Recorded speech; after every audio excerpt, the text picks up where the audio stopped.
Everyone. Welcome to this session of Coping with COVID, brought to you by NEOMED's Project ECHO. My name is Nicole Ammon. I am a community mental health counselor by training and the manager of integrated healthcare initiatives at NEOMED's Department of Psychiatry. We have a number of panelists with us today and a couple didactics. I'm very happy to see all of you. So for a couple of housekeeping things before we get started. We do like to see everyone's cameras on. That's always awesome, and it allows us to build some community. So if you have a camera that is enabled for use, please turn it on so we can see who you are. We're going to introduce our panelists and then do the two didactics. One is going to be a little bit longer than the other, but to be able to make sure that we're covering everybody's possible questions throughout the session, please type your comments and questions into the chat box. And after the didactic, we will get to those kind of in a blended model of reading some out loud and asking folks to unmute themselves if they're willing. We don't have a case that we know about in advance. So if any of you have a case that you would like to talk about and like to get some feedback on from the community, please do let us know. You could put that in the chat box as well. And we can do that after some Q&A. If you have tech issues throughout the session, please click on or please use the chat box to chat to any of our NEOMED ECHO team. So hopefully that they can help you out during that. We are offering continuing medical education and continuing education credits for counselors, social work, nursing, possibly others that I'm forgetting today. So please go to eads.com, and the code for today's session is 39WYNN,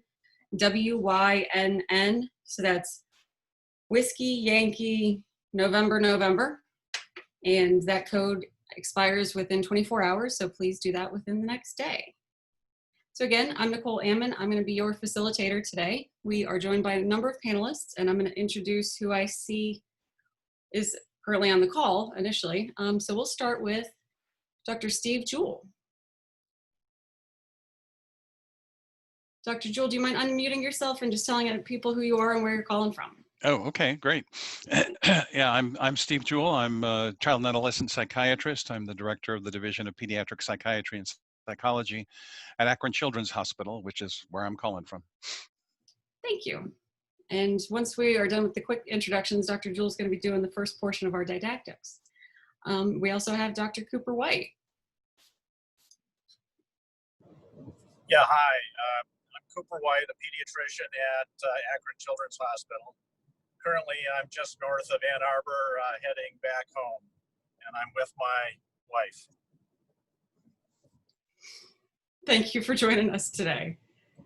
We also have Stephanie Orwick.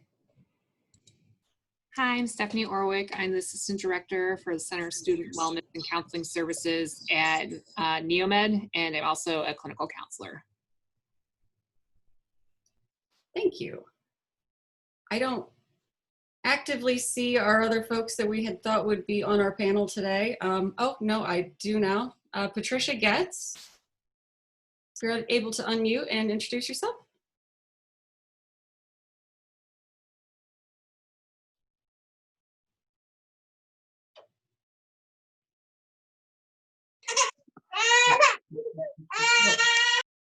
We will give her a minute, and hopefully we'll also see Sarah Dugan. Sarah Dugan is a clinical pharmacist who specializes in psychiatric pharmacy. We are going to ask that everyone else keep themselves muted until you are called on for a particular question or comment. So at this point, we'll go to Dr. Jewell, so you can share your slides.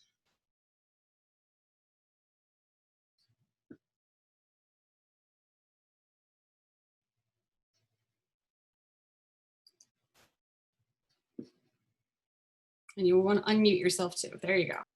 Yep, okay, so that's showing itself okay? Beautiful. Okay, great.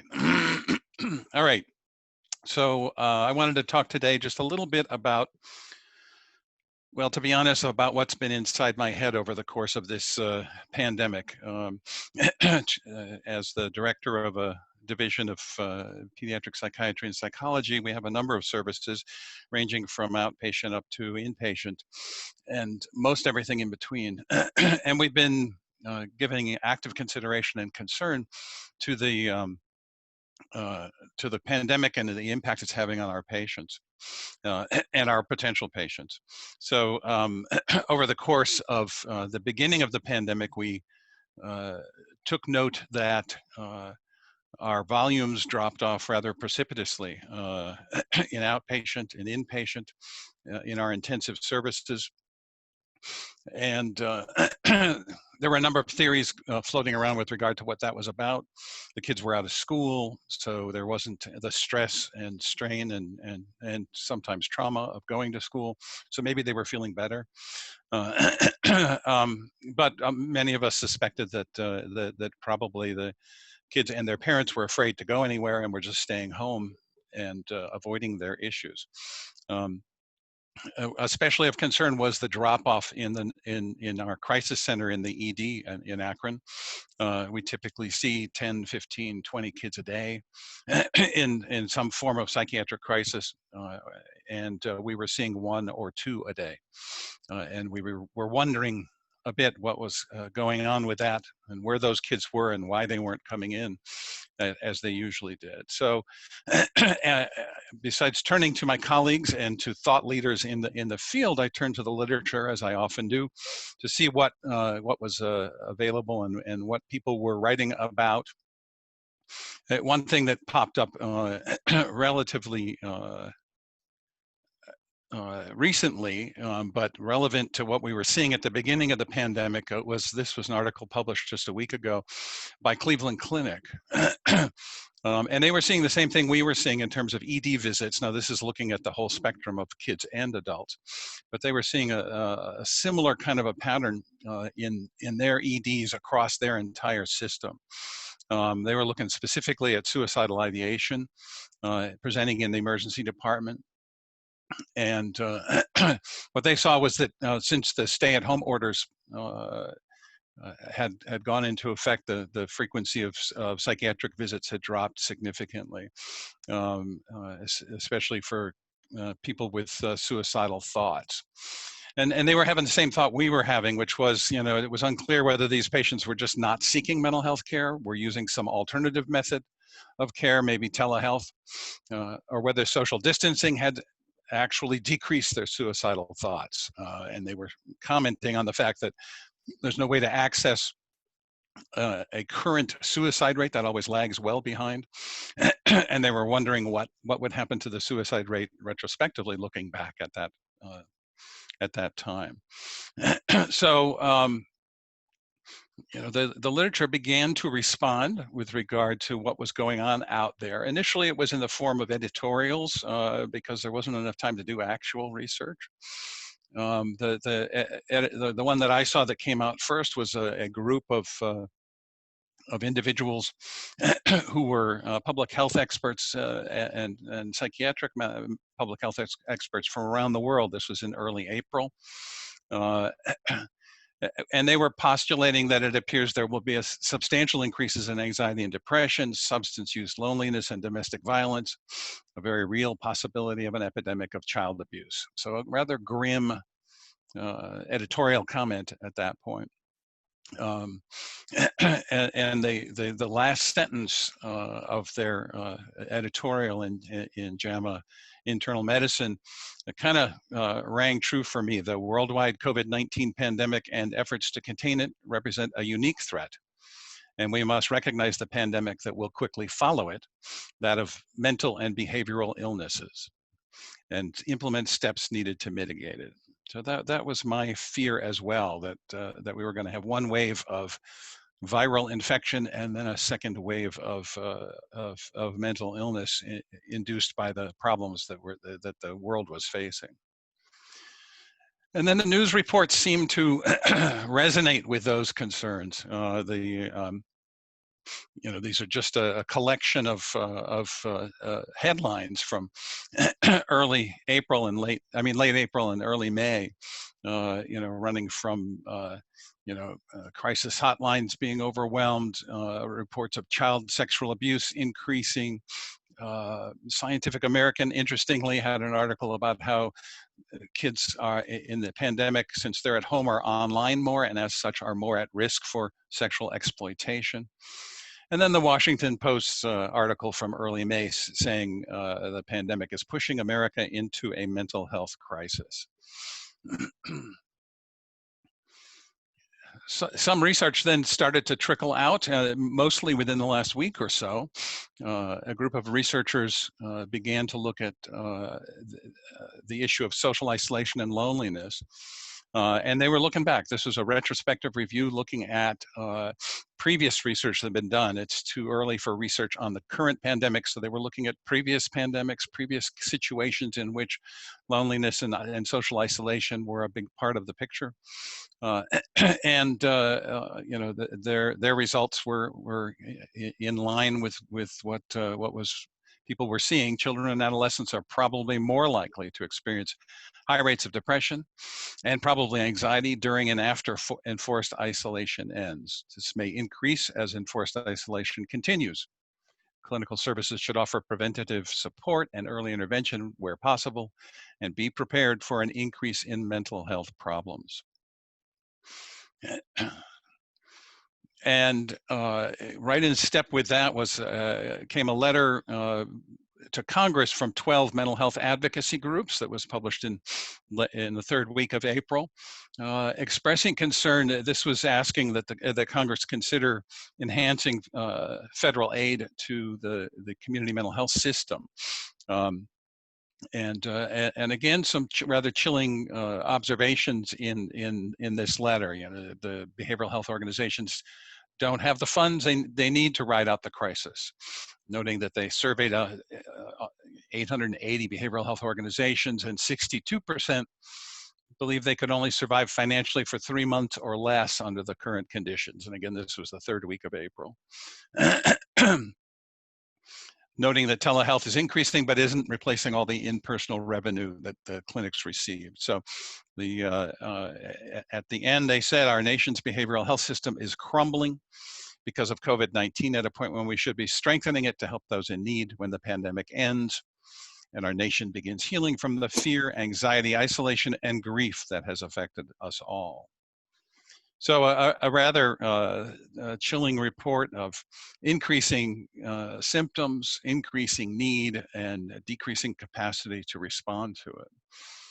And then just last week, Mental Health America, you may have seen this release, press release. You know, Mental Health America has a screening page on their website, and they were noticing some rather surprising trends on that, or maybe not so surprising trends, but they noticed that over the course of May, a much greater number of people were going to their website, taking the screening test for depression and anxiety predominantly, and they also noticed that the suicide and self-harm numbers were up. The president of Mental Health America noted, when you consider that a total of 45 to 50,000 Americans die by suicide every year, and nearly half that number reported suicide or self-harm thinking in just May alone, this has to be a wake-up call to policymakers to act now to prevent this. And loneliness and isolation being the big thing that people were reporting, and obviously those are triggers for a number of mental illnesses and for suicide, unfortunately. So, you know, in terms of trying to think about where to go with this, I kind of naturally turned to the thought leaders in child psychiatry, and there are a number of thought leaders in various disciplines, and they all have had rather similar observations. But I thought these I'll share with you a couple of comments by some of the thought leaders in child psychiatry on some ideas for where we would go, and at least how we're thinking at Akron Children's Hospital on where we want to go. Harold Koplowitz is the president and medical director of the Child Mind Institute, and as such is a strong advocate for children's mental health services.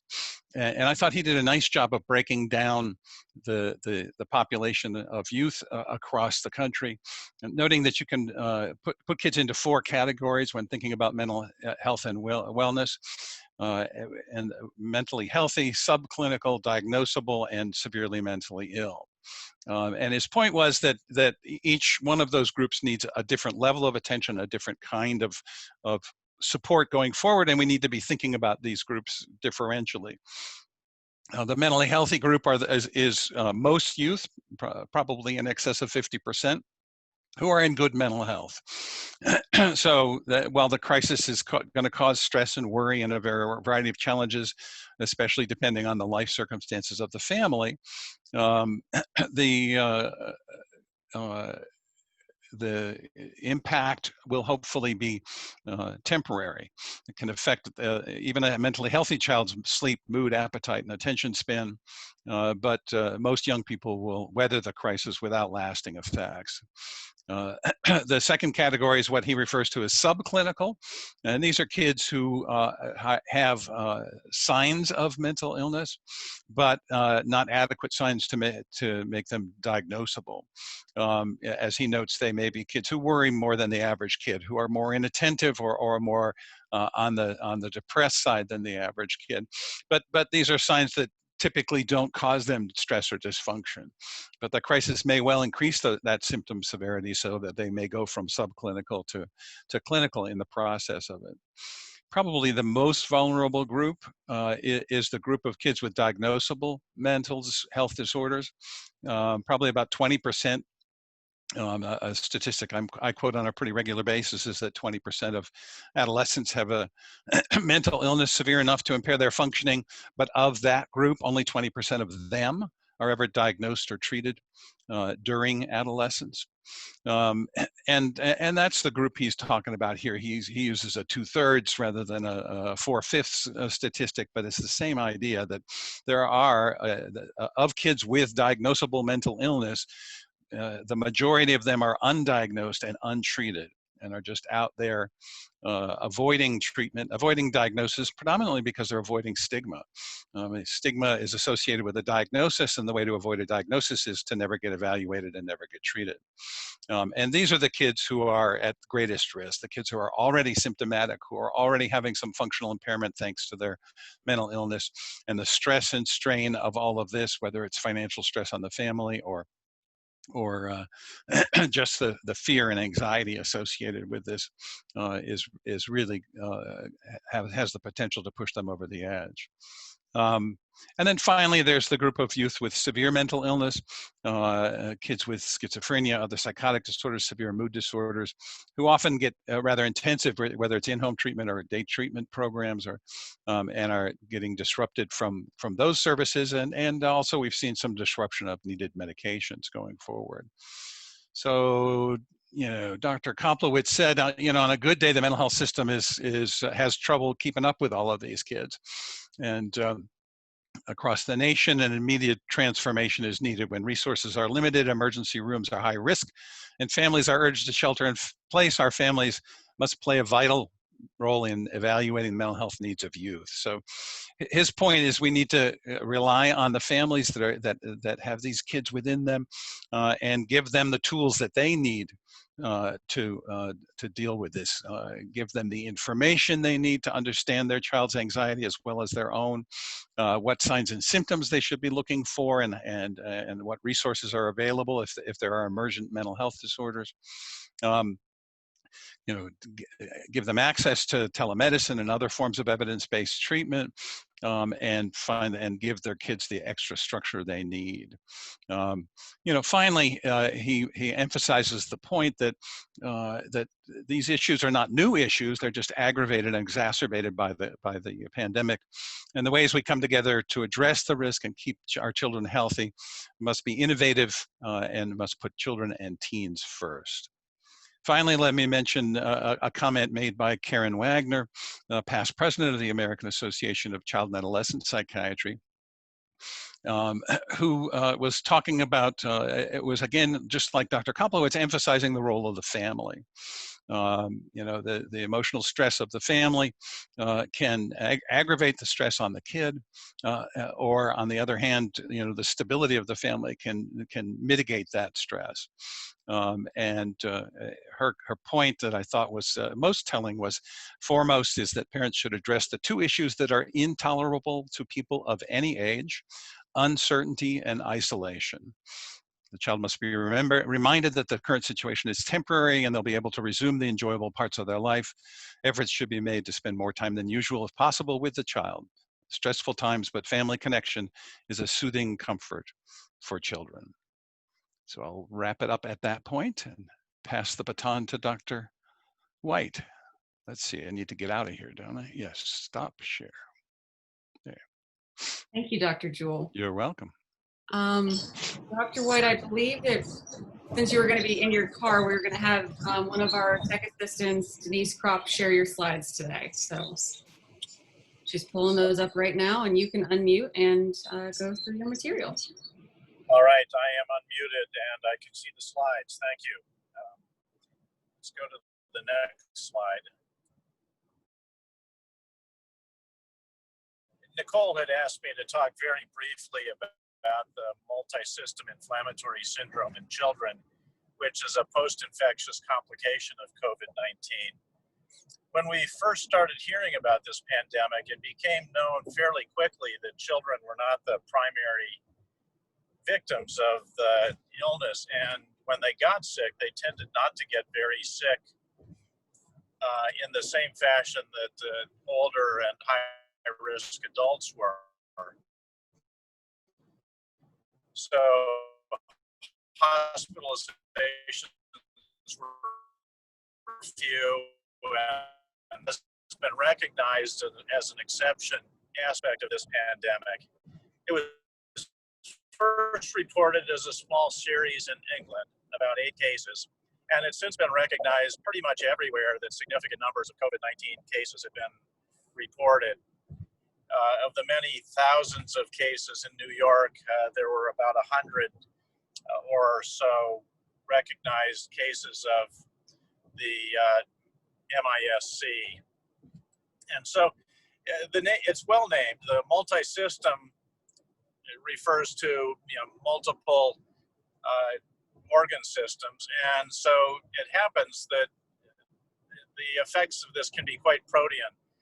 There can be manifestations of the skin, the GI tract, the lungs, the heart, the hematologic system, the immune system, the neurologic system. And so the diagnosis requires that 2 or more of those organ systems be involved.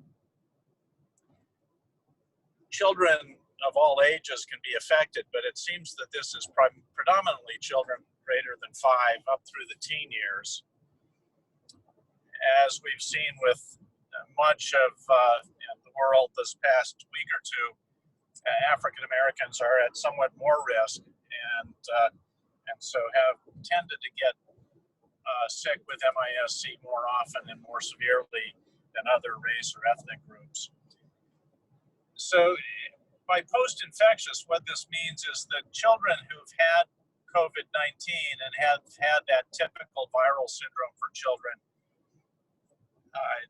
then recover, and then it seems that 1 to 2 or 3 weeks later, they become sick with this febrile illness that becomes this more serious problem.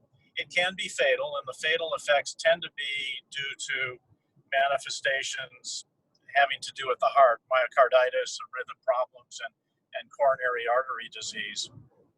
For many folks, this looks a lot like Kawasaki's disease, and I think initially many cases were thought to be Kawasaki's disease, and even now with this being more recognized, the fact is that children can still fulfill all of the criteria for Kawasaki's disease, and that can be due to this MIS-C. Fever and abdominal pain seems to be most common, and I already mentioned the problems with myocarditis and coronary artery disease. Let's go to the next slide. This is the CDC case definition, and I just wanted to include this so that you would have it in your references when the slides get mailed out. It requires fever and signs of multi-system organ involvement, no alternative plausible diagnoses, and there are the definitions there on the slide. So this is something that as pediatricians we've come to take very seriously. I'm not aware of any cases that we've had at our hospital, but I know that there certainly are likely to be some as the pandemic goes on. And so, Nicole, with that, I will sign off here. Thank you very much, Dr. White. So thank you both for the presentations. I want to remind everyone that the slides will be emailed out to all of you after today's session, and a recording of today's session will be available both through NEOMED's Project Echo webpage and our YouTube page within the next day or so. And I say a day or so because our team is fantastic about getting that done very rapidly, but I am not the one who's putting them online, so I don't want to speak for them. So we had only one real question come in during the session, or during that portion. It's from Katie Blum. Katie, would you like to unmute yourself and ask your question?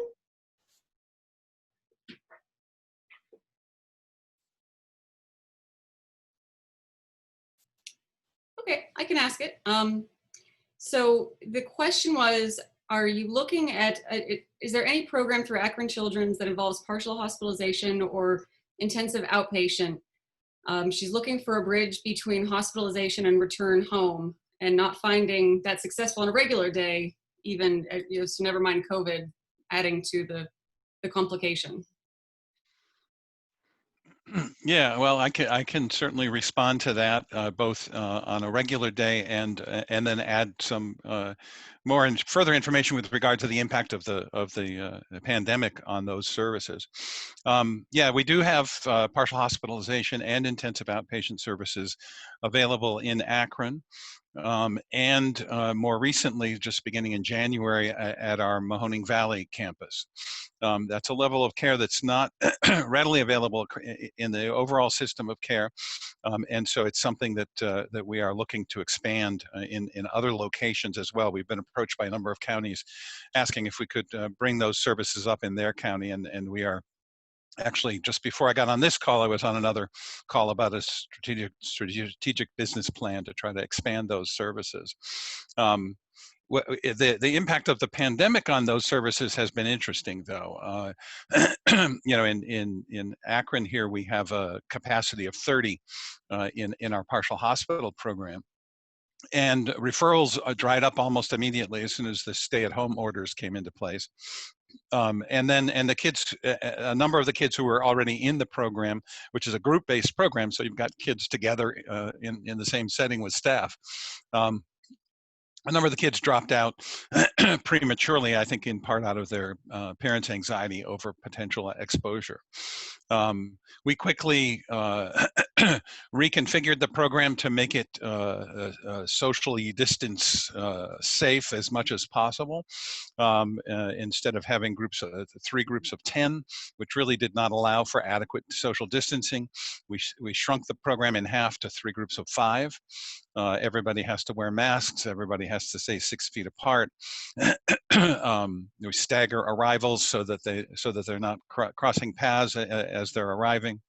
And we got that new reconfigured program off the ground just in time for the referrals to completely dry up, and so we closed the program for a period of time. As people have gotten a little more comfortable coming back out, the program has reopened, and we went from 1 group of 5 to 2 groups of 5 to now 3 groups of 5, so the demand is there. But recognizing that we had cut off and it's worth noting with our intensive outpatient program, which is a somewhat less intensive, the partial hospital program is 5 days a week, 5 or 6 hours a day. The intensive outpatient program is 3 days a week, 3 hours a day. We did the same reconfiguration to make it safe for them. And so that program is up and running again at this point, but in a smaller version.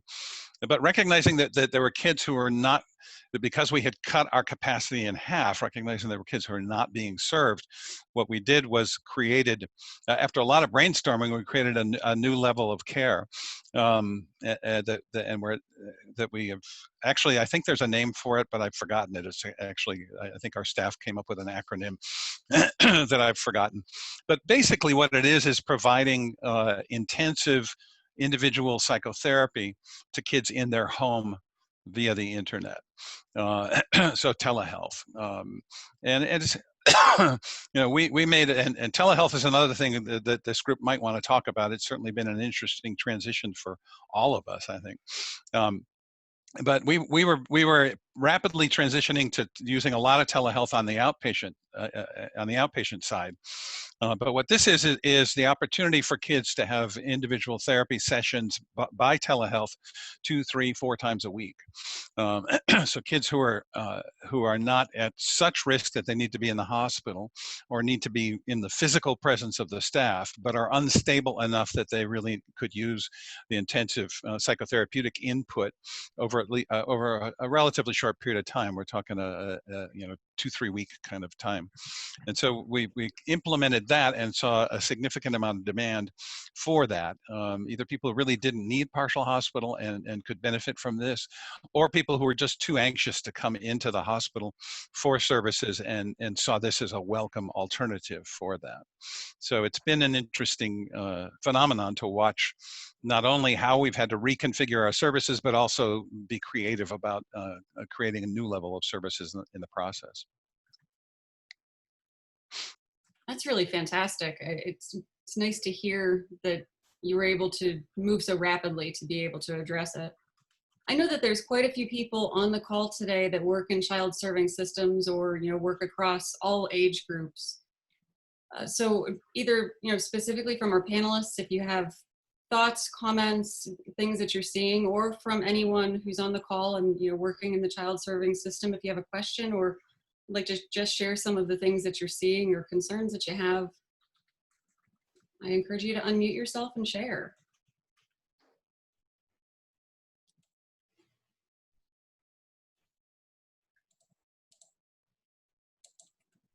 This is Beth Cook from Summit County. Hi, Dr. Jewell.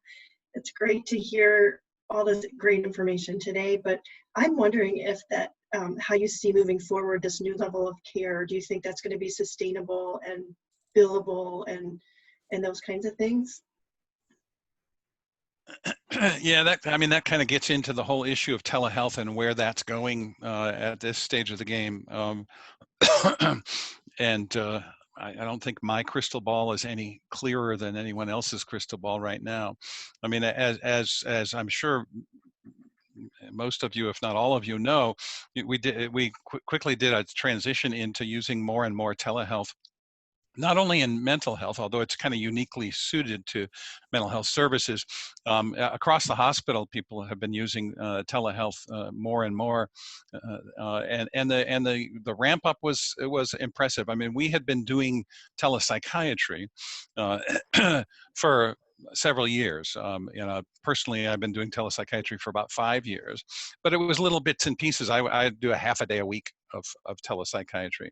And so, over the course of 2019, we had several psychiatrists here who did half a day a week of telepsychiatry, and we were challenged to get to the point where we did 100 visits over the course of 2019, and we did that with the promise of a steak dinner from our chief informatics officer here, which he still hasn't given us, but nonetheless, when the pandemic hit, we were still putzing along at that level of services. In the last half of March, after the stay-at-home order kicked in, we were able to do 70 telehealth visits, which, considering we only did 100 in the whole year of 2019, was pretty damn good. But then we ramped it up, and in April, we did 1,700 telehealth visits across all of our different levels of care. that was in great part thanks to the technology that we have the opportunity to have access to. What we learned from our IT folks was that we could do, use the MyChart component of Epic, the electronic health record, and parents could log in from home through MyChart and connect to us within the electronic health record. So it was safe. It was confidential. It was HIPAA compliant, and we were able to see people in their homes. And so where we're having now is an ongoing conversation about where telehealth is now, what we need to do to take fullest advantage of it as it currently exists, and where it's going in the future, as you were saying, Beth. I found the current level of the current kind of telehealth to be both frustrating and exhilarating. On the one hand, I learned things about my patients that I didn't know before. I get to meet the family pets. Yesterday, I got a piano recital from a 10-year-old who turned the computer slightly to the right so that I could see the piano, and then she went over there and played me a little something. So those kind of things are fun and exciting, and just little glimpses into families who at times seem pretty dysfunctional when they're sitting in the office with me, but watching mom. I have one family where I see 3 siblings, and watching mom kind of feed each one of the siblings while the one who's talking to me comes to the head of the kitchen table and interacts with me, and then moves back to their plate while the other one does. And watching her orchestrate that whole thing, I had a newfound respect for her and what she's capable of doing.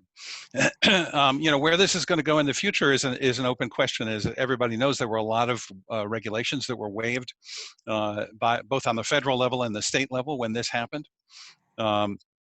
And then somewhat after that, there were some changes in terms of reimbursement for telephone contacts as well, as the state and the feds recognized that to just pay at an equivalent level to face-to-face for video contact was discriminatory, because not everybody has access to video, not everybody has access to broadband internet, and you can't discriminate against those people because of their life situation. But coming down the road is hopefully the the end of the public health emergency, and with that the possibility of lifting some of those waivers that will put us kind of back where we were before. I mean, it's what is good to see is that a number of advocacy organizations are on this already. The American Psychiatric Association, the organization that I'm most active with, has already sent a letter to CMS listing all of the waivers that were put in place and asking that those be made permanent and not taken away when the pandemic is over, or at least the public health emergency is over. And there are conversations going on at the state level as well. So a lot of interesting stuff, and the answers to those questions will determine how much of this creativity survives after the pandemic and what we can do with it. And let's really hope that those do stay in place, because while obviously we all look forward to getting back to more face-to-face interactions, just the expanding of access by allowing these services and not paying for them in a discriminatory fashion is so important. I want to go to James Foley, who said that he has some stuff to share from people that he's working with and therapists that he supervises. So I had a meeting with people that I supervise. I supervise 5 school-based therapists who are obviously now serving people outside the schools, doing a variety of ways of connecting with families, as well as some people working in jails and in early childhood mental health consultants, and asked them what they were hearing about kids and adolescents. And I don't know if this is just indicative of my semi-rural area, although we've got some areas that could be considered somewhat urban.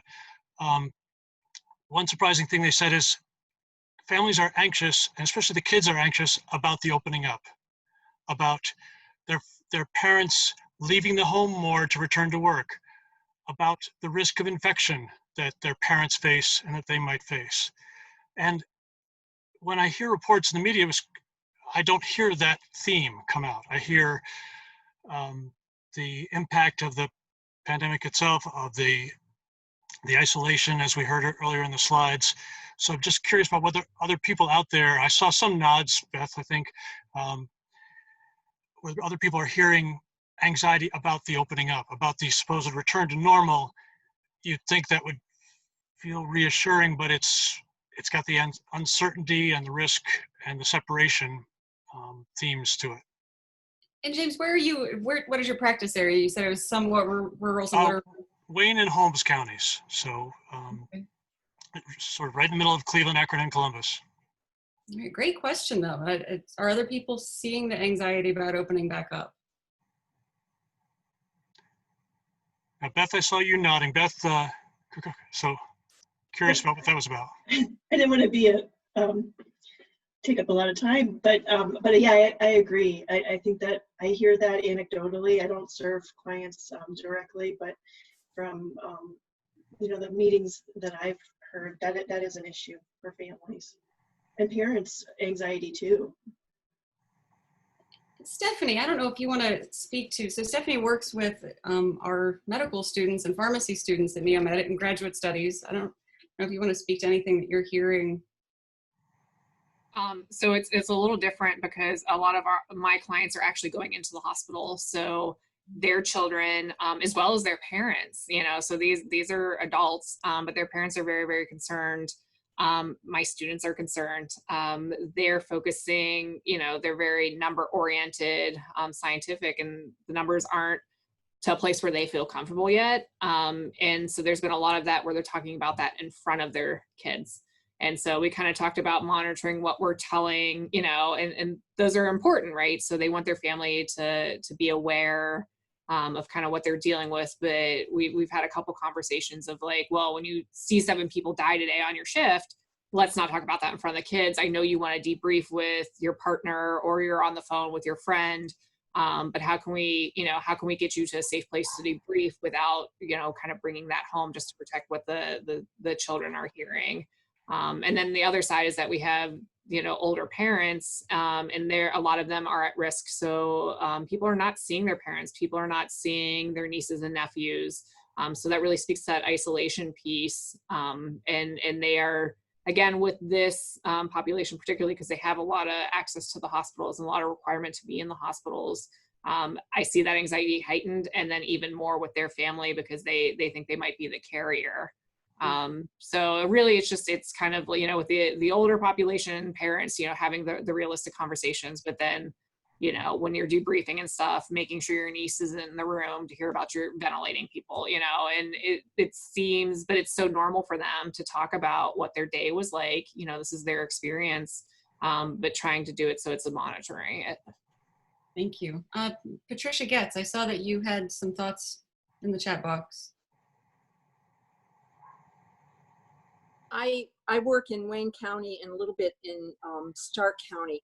And what I found interesting is the severely ill, mentally ill children that I deal with have actually done better with the stay at home. We've been doing Zoom meetings, and like Dr. Jewell, it's been kind of cool to see their pets and that kind of thing. It's been harder though to do new evaluations. Because especially of the younger children, I like to use toys in that, and it's really hard with Zoom. So at least the ones that I've been following, I found that they've really settled down. I've also found that a lot of the families would send their kids to aunts and uncles. Some of them were letting them go out with friends without masks. So there was kind of still a lot of denial in some of the families. In the ICFs, they were having more trouble with the developmentally delayed individuals because they couldn't get out at all. And so they were all kind of stuck there. And some are younger children. Some of the ICFs have kids that are 15, 16, and they really, really struggled. Fortunately, the one I consult with have not had any COVID, but that's been an issue. When can the day habs open up, and will they be able to do it safely with that group? Yeah. Thank you. Speaking about things opening up, there's a couple questions. I'll ask Anna Polakowski to unmute first. Working in early childhood education. I don't have my video on yet. We are in Cuyahoga County and we do early childhood mental health. So we're in the child care centers when we're in our normal phase and we're in homes. And we have not been allowed to go into centers. And we've only been able to do telehealth in the homes. And we work, Cuyahoga County in particular, the east side of Cleveland, where most of our families live. Telehealth has been very challenging because most families don't have access to reliable internet, video chat. It's been phone support if we can manage it with the families. But that phone is also the only source of information and entertainment some of those families have for their children. So we're really struggling with how to connect with families, and the staff have been very creative with coming up with and putting together social stories and things like that, and then doing a route, dropping it all off safely from a distance, and then coming back to that and saying, how did that go? How did using that go? Talking the family through using that. So we've kind of had to plan a week or more ahead for our sessions, drop things off, and then do them. But we're really seeing families very concerned about getting into childcare. Our childcare is going to be fair in how they reopen slots. If the child was challenging, are they going to invite the family back? Family still needs to go to work. So that's current anxieties we're hearing right now. And I don't know if anybody else is encountering that, but that's what we're hearing right now. Hi, this is Sue from Ohio Mentor. We experience a lot of the same struggles that you just mentioned. We have some older foster parents who maybe aren't exactly tech savvy, or there's only one device, there's no internet at home. Those that do have devices, you're competing with the schoolwork and other kids in the home. A lot of the foster parents are like, oh, heck to the no, you are not using my phone, my personal phone, to do a telehealth visit, knowing, the kind of trouble you get into when you have access to the internet. And so that has really been a challenge. It's also been a challenge to keep, let's say, even a 5-year-old on the phone. I mean, let's keep it real. How many of us have kind of wandered during this presentation because we're human. And then to have a 5-year-old who's also struggling with trauma and all these other issues be able to focus, via telemedicine, telehealth, whatever, it's really a struggle. With some of the things that we've done to kind of combat that, we're really focused, we really pushed for our peeps to use scheduling and schedule.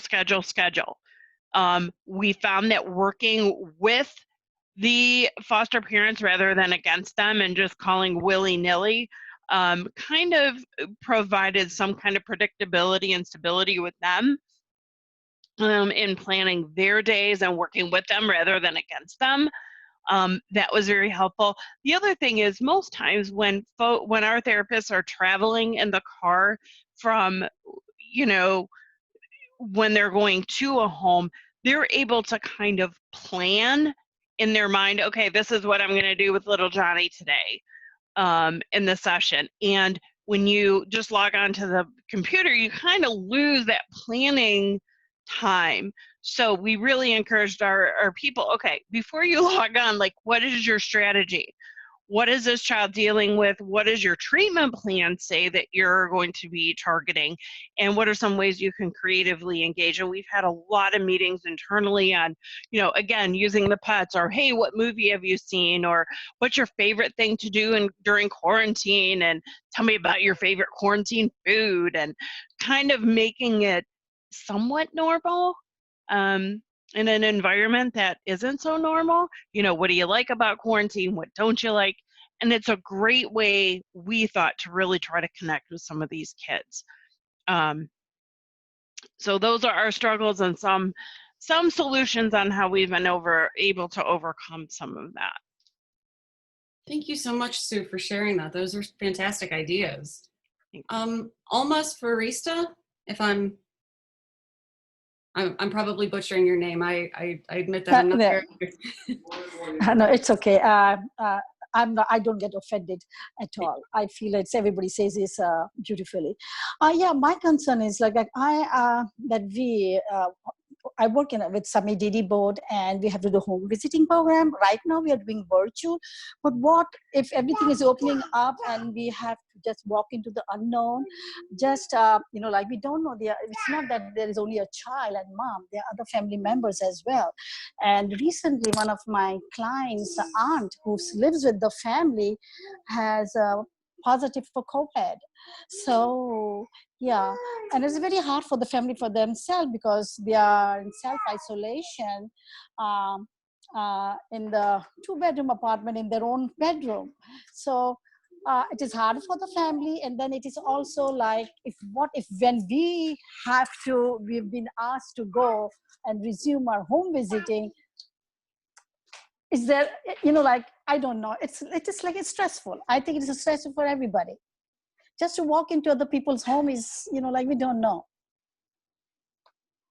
I mean, that's such a good point. It's a stressful job to do on any normal day. Making home visits can be wonderful and fantastic and really enlightening and easy to connect, but it also can be extremely stressful. When I was working in community mental health, I did quite a few home visits for case management and therapy, and it can be not ideal.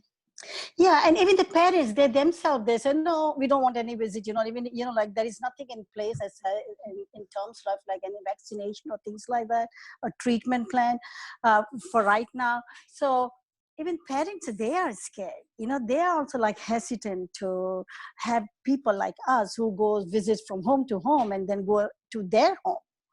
So I don't know. Is there any, I don't know if any at the higher level, something they're talking about and all that?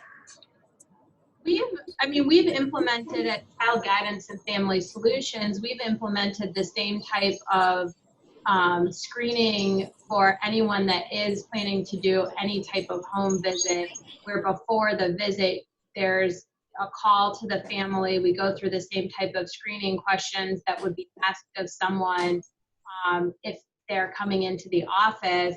And, we're thinking about different ways. Is it an option to meet with the family outside of the house? Do they have a porch or a patio where you can meet to try and create a safe environment for that session as possible? We know with the environment that but really trying to decrease the risk that any of our staff would be exposed to through the screening process. Yeah, good to know. Yeah, definitely. I mean, it's a good point there. But like we work with children with disability. Is it possible all the time to have them on the porch, or and coming out into the community, to the park, or things like that? But we are managing virtually very well. I'm sure our board is will think into. We'll definitely look into all these scenarios. Like what if But I was just bringing up this question to see how others are managing. So thank you for your answer. I really appreciate it.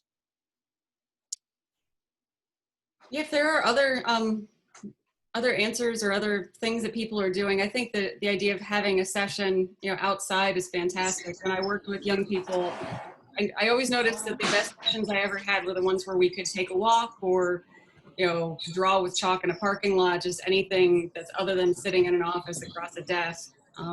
But other suggestions from the community before we go to our next question? Nicole, it's Cooper. Okay. I just wanted to say one thing about this, and that is that PPE and standard precautions, droplet precautions, and all of those things that we do in the healthcare system to protect ourselves are really important in the home visiting environment as well. The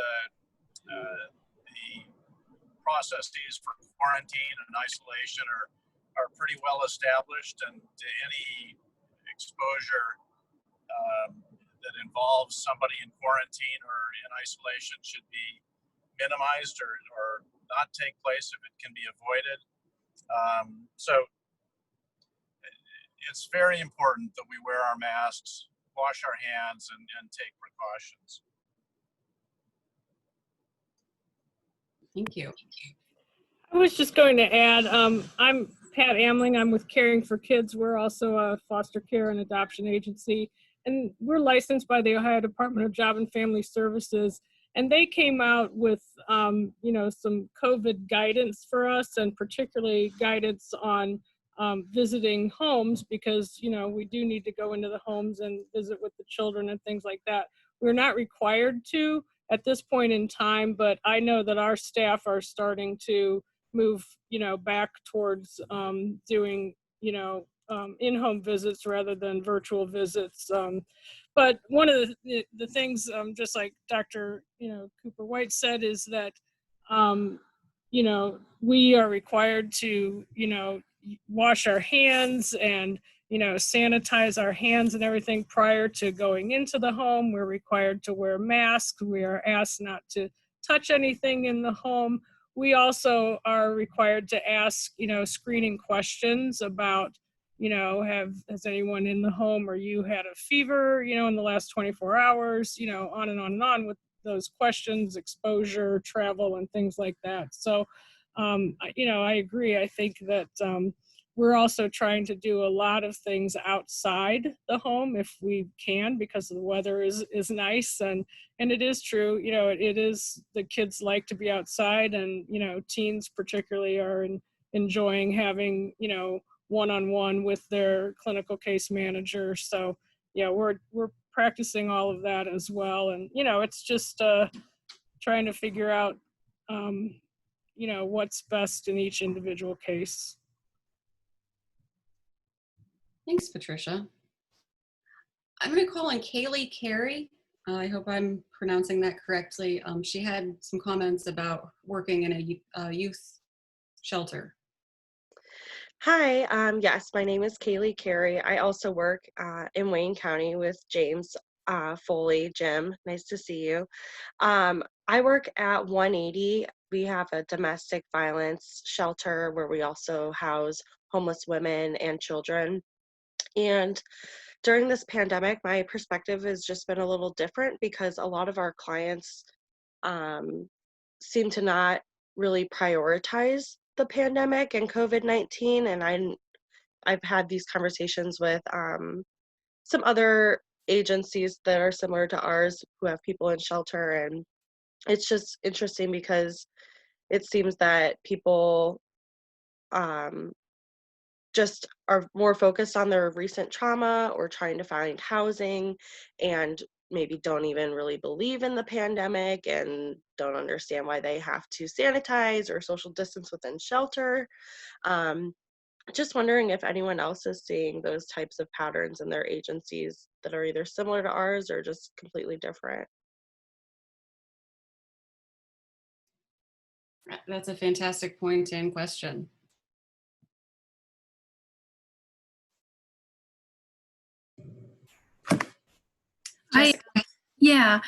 I think I can speak to that. I am the Dynamic Families Treatment Team Lead. We're a new SOAR funded program funded through the Mental Health and Recovery Board in Claremont County. And so I work with adults, but it's working with the kids and the family together. And what I've found is I think our clients sometimes only have a capacity to deal with so much that, you know, the COVID has kind of become like a backdrop, and they're wanting to be served and they're wanting to receive services. And it's almost like they've kind of become numb to it in a lot of ways, that it's kind of become this, I guess, white noise in the background for them. And so they've, you know, changed a lot about their lifestyles, you know, like restricted where they can go and who they can see, and they want life to return normal. And, you know, part of that might be shifting the focus on dealing with trauma that exists outside of the COVID crisis. And that's my, you know, I kind of get these clients asking all the time, like, when can we return to the office? When can we come back in? I'm tired of Zoom meetings. I'm tired of telephonic therapy. And I think they, you know, they don't maybe know somebody who's gotten sick, I live in a very rural area, so Claremont County is pretty rural. And so we have had fewer cases in a lot of counties. And I don't know that they believe that it's not happening. I think it's just that it hasn't happened next door yet. Yeah, if we think about just Maslow's hierarchy, if there are more pressing needs and things that are more overtly in front of us, that those are obviously going to take precedence for many people. Right, I agree. Yeah, just to amplify upon that, I mean, I think, my experience with regard to families and how they cope with the pandemic is consistent with what we're hearing here, and that is, if you've seen one family, you've seen one family. Every family is unique. Every family is different. Every family has different attitudes and different values. And for me, it kind of runs the gamut from I'm thinking of a family where the 19-year-old with intellectual disability and bipolar disorder is sitting next to her mom, and I can't get a word in edgewise to the 19-year-old who's my patient because the mom just wants to talk pandemic. And clearly mom's anxiety is through the roof with regard to that. And then I've got other families where, I zoom into the household and I ask to talk to Johnny, and they say, oh, he's out riding bikes with his buddies down the street, sorry. and it just doesn't seem to bother them at all. And the level of concern is not with regard to, people, how many people come for telehealth visits versus want to come in and be seen face to face. There's a number of families who still insist on face-to-face appointments. They're not going to do that damn video stuff because they really see that as second class, and they want to see the doctor face to face, and that's the only way to do it. And they're not concerned about that. I mean, there's cultural things in here too that we're kind of tiptoeing around, and political things. This has unfortunately become a political issue, and I don't know why that is, but whether or not one wears a mask is for some people a sign of your political beliefs, and that's a real challenge, unfortunately. I was in a rural area of Pennsylvania a couple of weeks ago and went into a local pizza parlor with my mask on to pick up a takeout pizza to take home to my family, and the delivery guy was on his way out loaded down with all sorts of pizzas, and he wasn't wearing a mask, and he took the time to stop and tell me that in case I'd missed it, I didn't need to wear a mask anymore. Nobody needs to wear masks anymore. Thank you very much. And I went and got my pizza. So it's an interesting time that we're living in, and so many things impinge upon our practice and how we do what we do. But not surprisingly, some of the biggest of those are the family values and family attitudes. Thank you, Steve, for mentioning that how weird it is that all of this has become so politicized, and how science can become politicized. And we're definitely living in a very weird time. I can also say that from our perspective, I know one of our families has pulled religion into it as well, as far as not wanting to use hand sanitizers that contain alcohol or other chemicals too. So that creates a challenge for them when they go into, they're getting screened at a doctor's appointment or whatnot, and they're asking them to use hand sanitizer and they don't want to, and those kinds of challenges as well. Wow, that's a whole new layer, or whole additional layer of complexity. I'm going to go to Carolyn Hagopian. Carolyn, do you want to unmute yourself?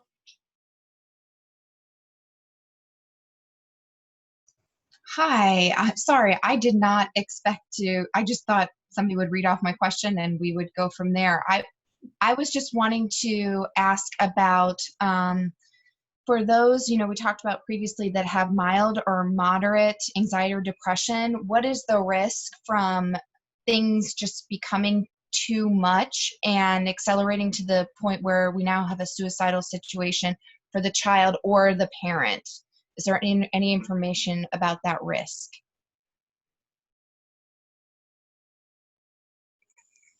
Well, I can try to answer that. I'm not sure there's an easy answer to that, unfortunately. I mean, what we know is that mental illness is like pretty much all other illnesses of us human beings are stress related, and the bottom line being, you take anybody and you put them under enough stress, they're going to get sick. But the nature of the illness that they manifest depends a lot on the nature of the stress and on their own genetics in terms of what they're at risk for genetically. So, and then I think that in the pandemic, it's complicated by sort of two issues. One is that the level of stress, we've got kind of the background noise of stress that's unique to the family, maybe ongoing financial problems or domestic violence or nothing at all, is being amped up by the pandemic. So what was a family living on the edge financially is now a family that's in danger of being homeless. And what was a family that was somehow working around the domestic violence that was going on is now pushed together in the same house on an ongoing basis, and domestic violence is escalating. And then the other issue that I see impacting people is increasing reluctance to seek help. And for a change, it's not because of stigma, it's because of fear of going to a healthcare facility and catching the virus. So one pattern that I didn't mention that we saw was that for a while there, we were not seeing kids in the ED, we were not seeing kids on the inpatient unit.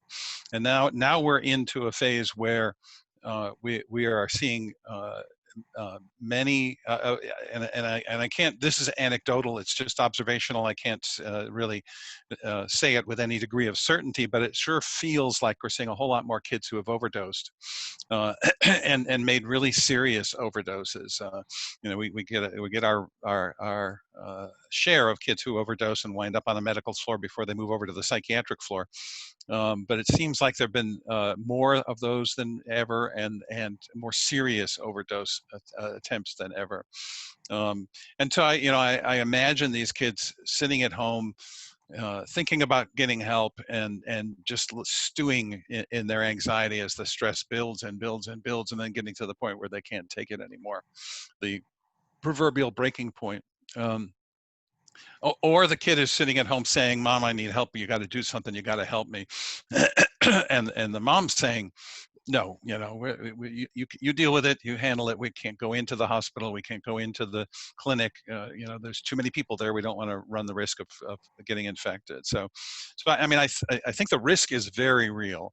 And those subclinical kids who transition into full-blown manifestation, or those undiagnosed kids whose symptoms are aggravated in the midst of this, is very real. And I think, in terms of what we can do, I think some of the recommendations that were on a couple of those slides make a whole lot of sense in terms of getting, finding a way to reach out to those families, finding a way to empower the parents with knowledge, with information, warning signs to look out for, resources to turn to if you need, if you think you need help, some place to call, that kind of stuff. So I'm curious what other people think about that. That's a very hot topic right now.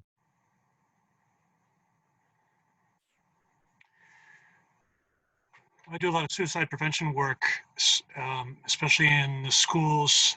And over the past 5 years in general, I've seen an increase in anxiety, particularly compulsive worrying, feeding into suicidal feelings.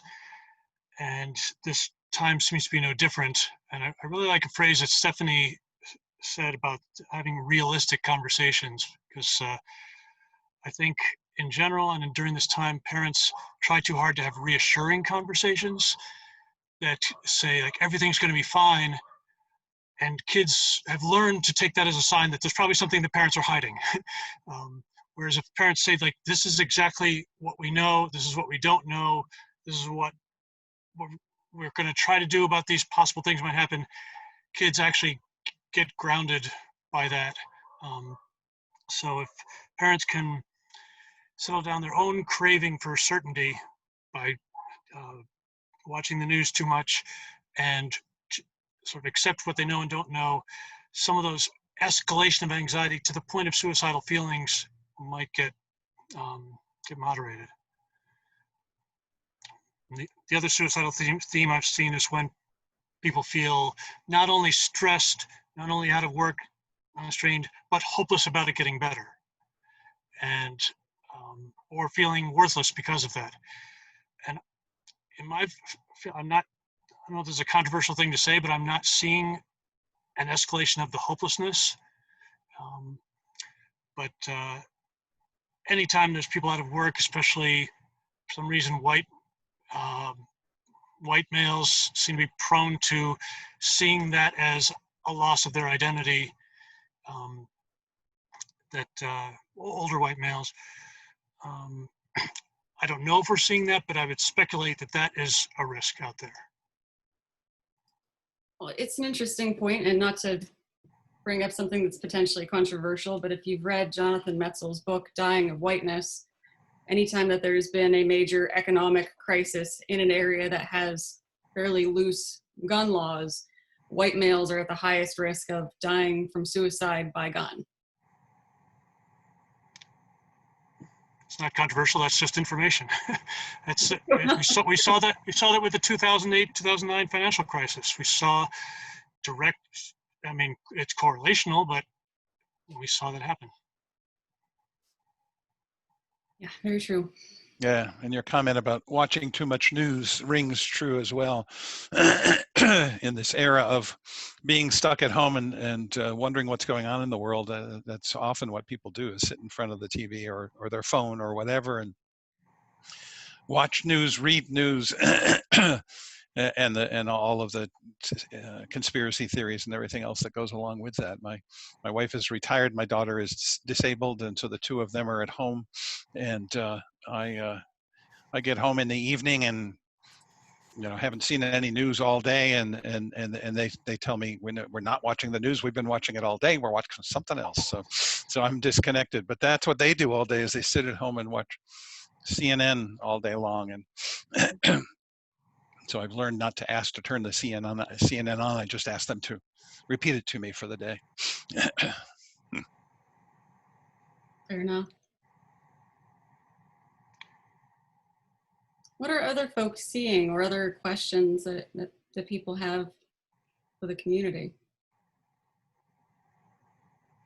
I know that in terms of thinking, a colleague at NEOMED, Russell Spieth, talks about having a trauma filter, and depending on at what point in your career or your life you're in, sometimes your trauma filter has to be a little bit higher. So when working with victims of sexual violence, what movies and TV shows and books I would read certainly were far different than at time periods when I'm not, and I'm maybe just teaching medical students about interprofessional education, and I'm more open to reading, like watching Law and Order SVU.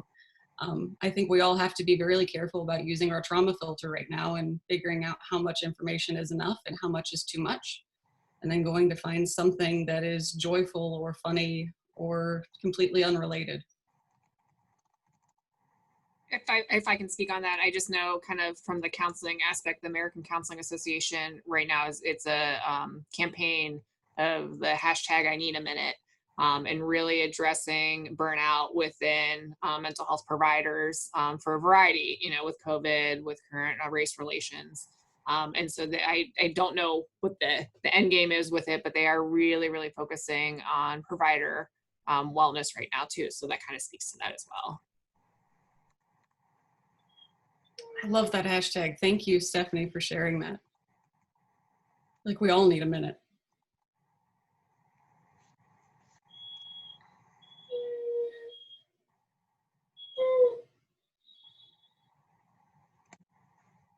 Other questions, comments, things that people are seeing, things that people are nervous about? Hi, everyone. This is, oh, go ahead, Jessica. Oh, no, I'm just going to say that I am kind of reluctant to go back to the office and perform counseling with a mask on. And it has nothing to do with like feeling like I'm going to catch it or not catch it. It's just the pressure of breathing with a mask on. That's my only like real caveat, is I'm not struggling with the Zoom. And since I live in a rural area, my clients actually show for appointments, over the phone or on Zoom. But that's my own real reluctance that I have, but it's, I apologize. That's it. I was just gonna say, my name's Kelly Aloisi, and I am a supervisor at Summit County Summit County Children's Services. I do a lot of the training here. So one thing that we have found that reduces some anxiety for our families and our children is letting them know what we as an agency and what our employees are doing outside of work to make sure that we are healthy when we're serving them, when we're calling them and asking to come into their home. Obviously, we have to do that. We're mandated to do that. So we are being creative, but letting our partners and children and family know we are taking our temperatures, or we're wearing our masks, we're using the PPE, we're doing all of these precautions to keep them safe has definitely helped some of our families and children have lower anxiety with that scheduling and making sure they know what to expect when we come out there. So as long as all of those are put up front, then I think it helps reduce some of that. We've also found some great resources online in terms of coloring books and children's books and different videos about why everyone's wearing a mask, why everyone's, using all of these different things. So we're putting those resources out there for everybody that we interact with, so they have access to that in a variety of media and ways too. Fantastic, Kelly. Yeah, certainly the Akron Children's Hospital has done a big PR push in the same manner of reaching out to our patients and and letting them know what safety precautions are in place, so that to help keep them safe when they get here. And many healthcare facilities these days are dealing with the financial impact, a very real financial impact of the pandemic and how it's hit our bottom line. And the need to try to rebound and remobilize is the term that's being used here, and trying to counteract some of the reluctance of families to come back in, and trying to address that through education. I was struck today. I've got a dentist appointment coming up tonight, and got an email from them about show up, give us a call when you're in the parking lot, don't leave your car until we come out to get you, et cetera, et cetera. And and they can see that they're doing that. But even more striking was I got an email from one of my favorite burger joints. It's reopening on Saturday, and I clicked on the button to go to their website, and sure enough, everybody's getting screened coming in the door. Their staff gets screened, asked all those same questions that we're asking here. Their temperature gets taken. The restaurant even said that once every 30, if you come in to eat, you'll notice that once every 30 minutes a bell goes off, and all the staff have to clean their hands. So it's becoming second nature for us to all engage in these practices, and hopefully people will begin to have some faith in that and confidence that that's making a difference, and not based in denial, but based in the fact that it actually works. Another comment that I was going to make while we're talking social issues is that certainly all of the issues with regard to racism and police violence and such over the last 2-3 weeks have added another layer of stress on top of everything else that we're dealing with. While on some level that may be a distraction and welcome from the pandemic, on another level it's a distraction and unwelcome, as you see all those people packed together in the streets, many of them not wearing masks, and wonder when the next surge is going to come. But many of my professional organizations have been pushing hard on the issue of race relations and white privilege and white fragility and those kind of issues that has prompted some soul searching that has added an additional level of stress in the midst of a very stressful time. So it's interesting to be living through this. So. Steve, I appreciate you bringing that up. I've been so proud of NEOMED's response to supporting Black lives, to supporting the Black community, to supporting all communities of color in this moment. And it is good to see organizations taking a good hard look at the ways that their institution has contributed towards institutional and structural violence and racism. It's refreshing. the flip side of that is you mentioned going to your favorite burger joint, and I did notice one of my favorite things to do in the summer is go to Youngstown Flea, and it is actually put on by a local advocate who's been running some of the Youngstown demonstrations also. But they have a whole thing on their website about all the social distancing and physical distancing measures they're putting into place so that they can have the Flea for the first time this year, and that is highly exciting to me. That is one little thing that does bring me joy, even more so to know that it's all put on by one of our most active local advocates. I also did notice people commenting in the chat box about smiling with their eyes. It's interesting to me. We have an integrated care team that's worked together at NEOMED for a number of years, and on that team has been a peer supporter, Jody Bell. She's joined several of our ECHO sessions in the past. And she, out of all of us, was the very best at reading. We took this test called Reading the Mind's Eye, where you just get to see a snapshot of people's eyes, and you're supposed to guess the emotion that they're feeling. She blew us all out of the water. She was so much better at it than we were. And Sarah, I don't know, Sarah Dugan's on the call too. I don't know if you want to share any of your thoughts from that experience with Jody.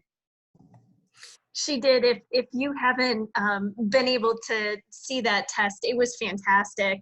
And she would be able to tell us afterward, you know, exactly how she was able to come at that. But it really is just pictures of all different ages and ethnicities, and it just looks at their eyes. And it was really impressive and incredibly humbling to see how right on she was, and how off some of us were sometimes. So much can be communicated that way. It's a nice moment to lean on our peer community to teach us some things that maybe we don't have the highest skills in.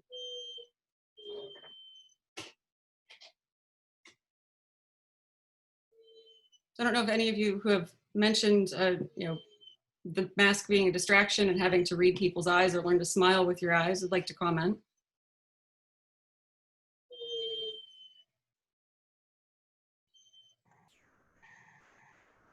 I think it's difficult a little bit with, I mean, the cultural differences. There's a lot of varying cultures here at NEOMED, and so staring directly in the eyes is offensive. And then you think about anybody on the spectrum disorder, it makes it, you know, increased. So it's just balancing all of that. You know, it should be a balance all along, but I think now it's really kind of highlighting like the cultural sensitivity that we have to have. It's funny you say that because I work with kids and adults on the autism spectrum, and I did more so in my previous career. The cool thing about telehealth is that you can look at someone's eyes without looking into their eyes. That especially if the camera is not too close to where the face is, and that's actually reassuring and comforting. And the stress I think for people on the autism spectrum is looking just into someone's eyes while they're also talking, because that's two streams of information. So it's not that eye contact is universally bad, it's just hard to do that. But some of the brighter people on the autism spectrum have been able to get good at it for the reasons that Nicole was talking about, is learning to read things like there are involuntary muscles when you smile that you can't fake. They only contract when you're genuinely smiling, that you can learn to watch for deliberately. Whereas most of us not on the spectrum would do that sort of intuitively without even realizing that we're doing it. But you can hone these skills, and sometimes people who have to do it deliberately can get better at it, especially when you have a narrower field of information to work with. So it's a challenge for all of us. I hope someone does find that link. I saw something like that on social media like 15 years ago with all black and white pictures. I'm sure you've got an updated resource. So if Nicole, you can trace that down and add it to the emails, that'd be cool.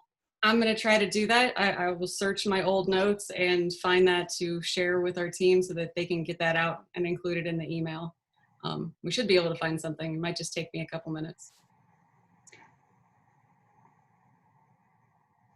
And thinking about reading eyes and body language, I realized for the last 5 minutes I keep looking off to my side. That's because I have a very large whiny puppy who was upset that I was not scratching his belly at the moment. I know lots of people are also probably mildly concerned about some kids experiencing separation anxiety, and while I'm not worried about that with my son, who's 16, I am worried about that with my pets. Once we all go back to work, things are going to be a little bit of an adjustment for everyone.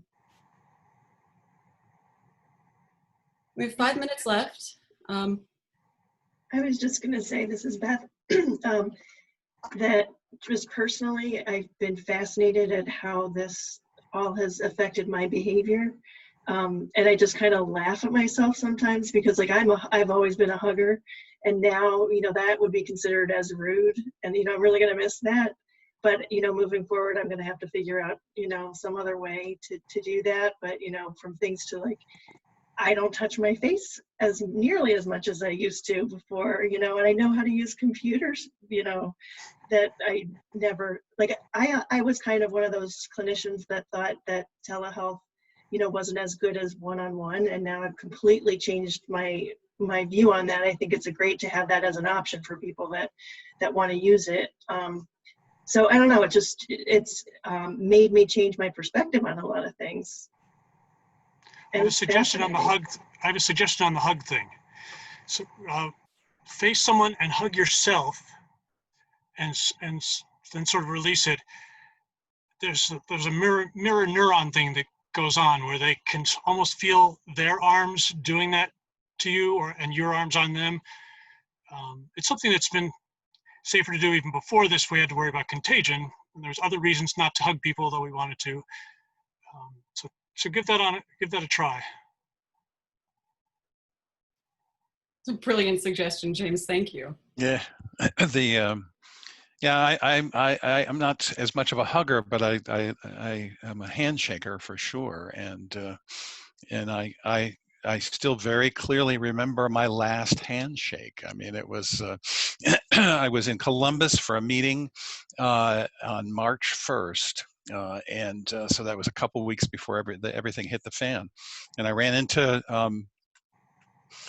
my counterpart, Mike Sorter, at the director of child psychiatry at Cincinnati Children's Hospital. I hadn't seen him in about a year.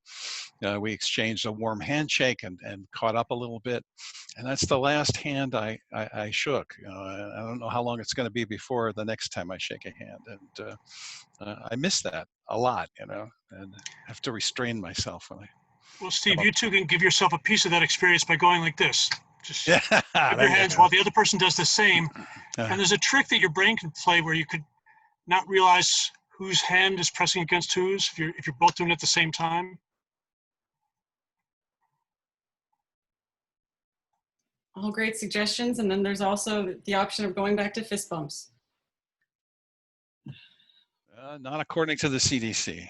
Fist bumps still skin to skin. Elbow bumps, maybe. Elbow? Yeah. So with a couple minutes left, I want to remind everyone that we are offering continuing education credits. Go to eads.com, 39WIN, so 39 Whiskey Yankee, November, and do that within the next 24 hours. There's an evaluation there. There's also a link in the chat box for a Qualtrics evaluation. It just gives us some feedback so we know what to improve and what you're interested in and potentially learning more. If there's ongoing interest in having COVID-related sessions, we're still kind of tossing that around as an idea for possibly telehealth as a topic or opening the world back up. I want to thank all of you for being here today. It's fantastic seeing everyone. It's fantastic having these conversations and being able to connect to a community at a time that everyone feels so disconnected. We still have a pretty large community through Project Echo, which I'm super happy about and very proud of. And anybody who has some last minute thoughts, you've got a couple minutes to share them.